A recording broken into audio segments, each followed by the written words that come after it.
নমস্কার, কলকাতা টিভিতে আপনাদের স্বাগত।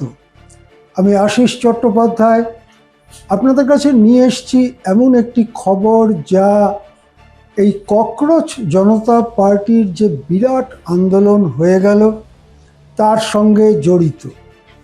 আমরা দেখেছি কিভাবে ছাত্রদের ওপরে পুলিশি অত্যাচার নিয়ে সংসদে বিরোধীরা বারবার সরব হয়েছেন। সারা দেশে সংবাদপত্রগুলো, সংবাদ মাধ্যমে সেই খবর এসেছে এবং সাধারণ মানুষের একটা অংশের মধ্যে এই বিষয়টি নিয়ে রীতিমতো সরকার বিরোধী মনোভাব তৈরি হয়েছে। এই পরিস্থিতিতে আমরা দেখতে পাচ্ছি যে গত কদিন ধরেই স্বরাষ্ট্রমন্ত্রী অমিত শাহ, যার দিকে বিরোধীরা অভিযোগের আঙুল তুলছেন, তিনি সংসদের অধিবেশনে আসছেন না। তিনি উচ্চপদস্থ পুলিশ এবং আধাসামরিক বাহিনীর অফিসারদের সঙ্গে মিটিং করেছেন, সেই খবর আমরা পেয়েছি। এবং তিনি সম্ভবত একটি বিস্তারিত রিপোর্ট তৈরি করতে বলেছেন। সেই বিস্তারিত রিপোর্টের একটি ঝলক আমাদের কাছে এসে পৌঁছেছে। একটি সর্বভারতীয় সংবাদ মাধ্যম তাদের সূত্র মারফত যে খবর পেয়েছে, সেই খবরটা হচ্ছে এই যে পুলিশের বয়ান 5-6 দিন ধরে এই আন্দোলনকারীরা সহিংস পথে আন্দোলন চালিয়েছে। তারা পুলিশ এবং নিরাপত্তা বাহিনীর লোকজনের দিকে ব্যাপকভাবে ইট পাথর ছুঁড়েছে, তারা ব্যারিকেড ভাঙার চেষ্টা করেছে। তাদেরকে প্রথমে শান্তিপূর্ণভাবে মাইকে ওয়ার্নিং দিয়ে, সতর্ক করে দিয়ে, তাদেরকে ব্যারিকেড না ভাঙার নির্দেশ দিয়ে জিনিসটাকে শান্তিপূর্ণ রাখার চেষ্টা করেছে বলে এই রিপোর্টে নিরাপত্তা বাহিনীর দাবি। কিন্তু নিরাপত্তা বাহিনীর এই রিপোর্ট সম্পর্কিত যে রিপোর্ট, তার যে খবর এই সর্বভারতীয় সংবাদ মাধ্যমে এসেছে, তাতে নিরাপত্তা বাহিনীর অফিসাররা এই রিপোর্ট দিয়েছেন যে সব রকম চেষ্টা সত্ত্বেও এই আন্দোলন সহিংস আকার ধারণ করে দিনের পর দিন চালিয়ে গেছে। তাদের বক্তব্য 20 তারিখেই প্রথম পুলিশ এবং নিরাপত্তা বাহিনীর ওপরে প্রবল ইট পাথর ছোড়া শুরু হয়। সেটা এমনকি ধর্মেন্দ্র প্রধান যেদিন পদত্যাগ করেন সেই দিন পর্যন্ত সেটা চলে, অর্থাৎ প্রায় 5-6 দিন ধরে পুলিশের বক্তব্য যে আন্দোলনকারীরা ইট পাথর ছোড়া, ব্যারিকেড ভাঙা, এই সমস্ত কাজ চালিয়ে গেছে। এই যে কাজগুলো তারা করেছে, পুলিশের বক্তব্য যে এই সব কাজটাই সংসদ এবং ওই যে প্রশাসনিক এলাকাটা তার 2 কিলোমিটার ব্যাসার্ধের মধ্যে, অর্থাৎ সেই জায়গাটা হাই সিকিউরিটি জোন। সেই হাই সিকিউরিটি জোনে এই রকম ঘটনা ঘটেছে বলে পুলিশ সেই রিপোর্টে বলেছে।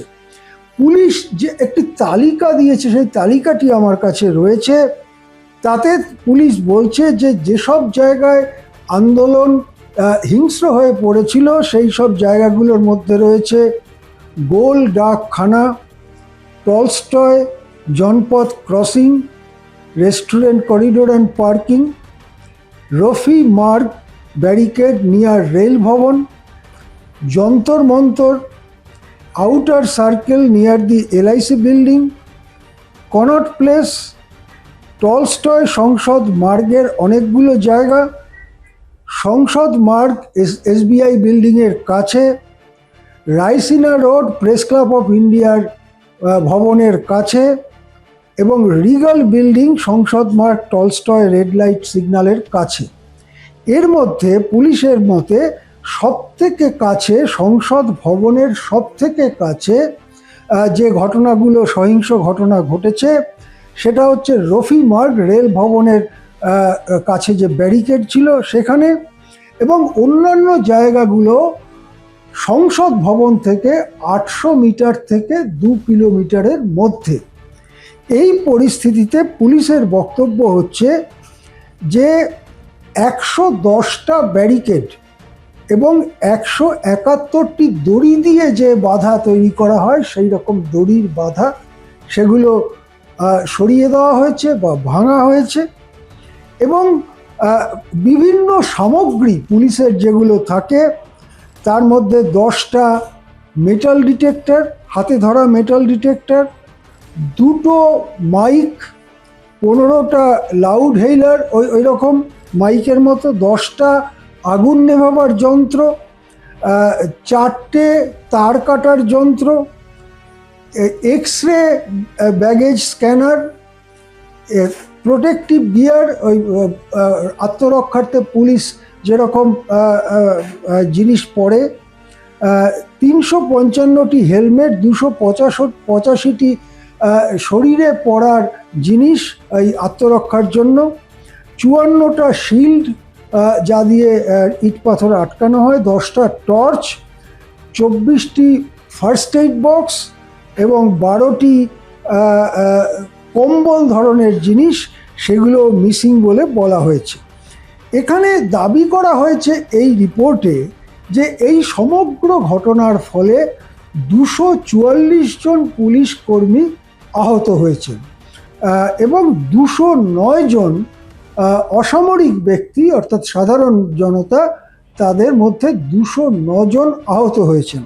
অর্থাৎ এই রিপোর্ট অনুযায়ী পুলিশের আহত হওয়ার সংখ্যাটা সাধারণ মানুষের আহত হওয়ার সংখ্যার থেকে বেশি। এখানে আরও যেটা গুরুতর কথা বলা হয়েছে যে ছাত্র জনতার সঙ্গে মিশে যায় রাজনৈতিক দলগুলির কর্মীরা এবং তারা এই যে সহিংস ঘটনা সেই ঘটনায় তারাই বেশি ভূমিকা নিয়েছে, এই রকম কথা এই পুলিশ রিপোর্টে বলা হয়েছে। এখন এই যে পুলিশ রিপোর্ট সেটা তৈরি করা হচ্ছে কেন? হয়তো সংসদে স্বরাষ্ট্রমন্ত্রী অমিত শাহকে উদ্দেশ্য করে যত প্রশ্ন সাংসদরা এ পর্যন্ত করেছেন, যত ওই ছড়া বন্দুক ছোড়া সংক্রান্ত অভিযোগ সামনে এসেছে, এই সমস্ত কিছুর একটা জবাব, এই সমস্ত কিছুর একটা উত্তর দেবার জন্য সরকার প্রস্তুত হচ্ছে।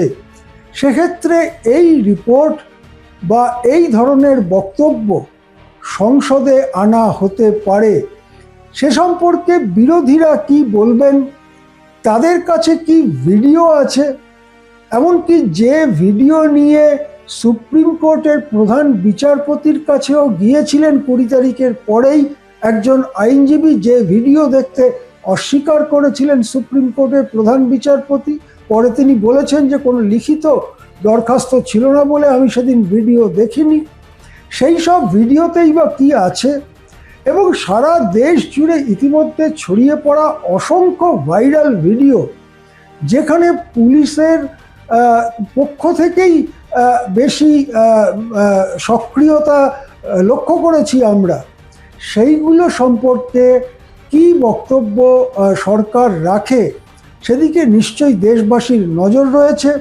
তবে এই রকম একটা রিপোর্টের অস্তিত্বের কথা একটি সর্বভারতীয় সংবাদ মাধ্যম তাদের সূত্র মারফত পেয়েছে, এবং এই রিপোর্টকে যদি সত্যি বলে ধরা হয় তাহলে যে আন্দোলনকারীরা যন্তর মন্তরে জমা হয়েছিলেন, যারা 20 তারিখে সংসদ অভিযানে অংশ নিয়েছিলেন, তাদের পক্ষ থেকে আগে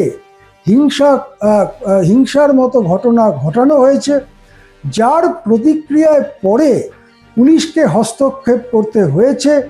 এই রকম একটা বয়ান, এই রকম একটা ন্যারেটিভ তৈরি করবার চেষ্টা এই রিপোর্টটার মধ্যে রয়েছে।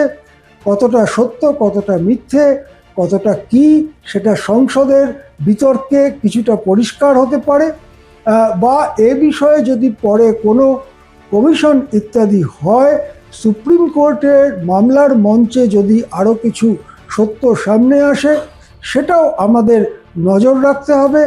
এখন আমাদের কাছে যে পুলিশ রিপোর্টটি সম্পর্কে সূত্র মারফত খবর এসেছে, সেটি আপনাদের কাছে রাখলাম। এখন এ পর্যন্তই। দেখতে থাকুন কলকাতা টিভি।